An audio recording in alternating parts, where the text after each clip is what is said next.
Hello and welcome back to the channel. Today we've got a review of Power of the Primes Legends class Windcharger. So, just fetch him a little closer. I think this is quite an accurate representation. Not as good as the Studio series, but way better than the previous Combiner Wars version of the classic G1 Windcharger. Got some nice detailing on each chest area, and overall I think it's a pretty good rendition. Have a look at the side view. It's not got that much of a backpack. It has got some arm cable. Again, this is a Legion class figure, Legends, Legion, whatever. So obviously the budget must have not been that great. So the back, we've got head gaps here, head cavity. Obviously, Windcharger must be brainless, but overall, I think it's a very simple but good-looking robot mode. For articulation, his head can rotate side to side like that. It has got a transformation joint here, so technically it has a range move in here, as well as a ball joint at the shoulder, like that. Got a ball joint at the elbow, allowing it to go like that. No waist swivel, because again, it's a smaller size class figure from about 2018. So yeah, got ball joint at the hips, which allows it to kick out, kick forward, and kick backwards, and then just about 90-degree knee bend, like that. So it's got good range of movement. It's a neat little figure, but to compare it to a more modern mini-bot, if we're fetching the Deluxe Class Warpath, you see the height difference is quite substantial between these early renditions of the mini-bots, the G1 mini-bots, and the newer renditions, like Warpath here. And then just to complete kind of like the mini-bot comparison, if we're fetching G1 mini-bot, we can see, it may not be Windcharger, but we can see, the differences. Now, so get these out of the way, and we'll fetch in another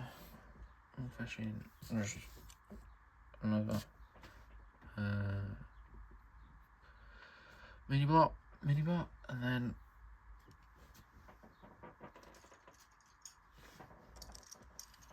comparison between Combiner Wars ones. We can see even with the head size here, they're kind of like night and day a little. These sort like a 3-year change, and then for about 3 years on from that, we get War for Cybertron is another huge change. But the transformation, it is relatively simple. What we do, we'll come to the back here, unpeg the bonnet, that peg there will go into that slot there, so you just unpeg it, and on this armature, you bring it up like that, and you bring the head up like that. So before, this armature is like this, and what you do, you fetch it up, so it's like that.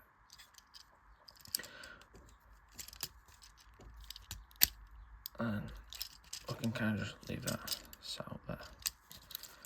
Legs, what you do, kind of on top of that, there, a little tab which that slot like over. Unfurl that, same for the other side, unfurl that. Press together each side like that, one side. Then, using the armature there and there, push the arms up till they essentially flush. You hear this click, this port goes over that peg there. Again, to the side, click like that.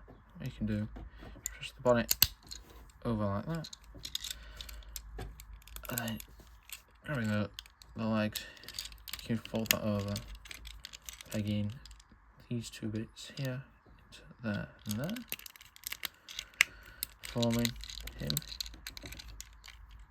vehicle mode, which is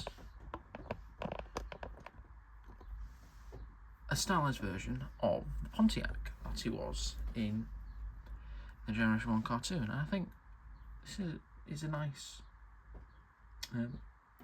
vehicle mode. Like yeah, there's no pale lights, there's no gaps, no visible gaps anywhere. Sorry, you flip it upside down, it's his face. But honestly, it's a really, really good rendition. If we were to compare it to a G1 Minibot,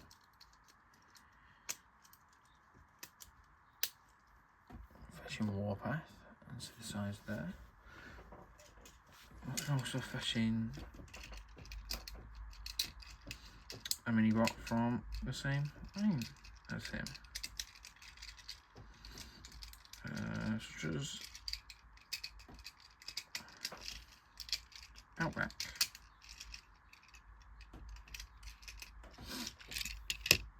Like that. See, yeah. The differences there, the sizes. Overall, to be honest, I think that Windcharger, before the obviously, is it superior? I don't know. The new Studio Series 1, robot mode probably is superior. Car mode, I think, to be honest, for this takes the cake. It's a lovely little car mode, and it's actually a lovely little conversion between the two modes. Yeah, that's been a quick review of Power of the Primes Legends Class Windcharger.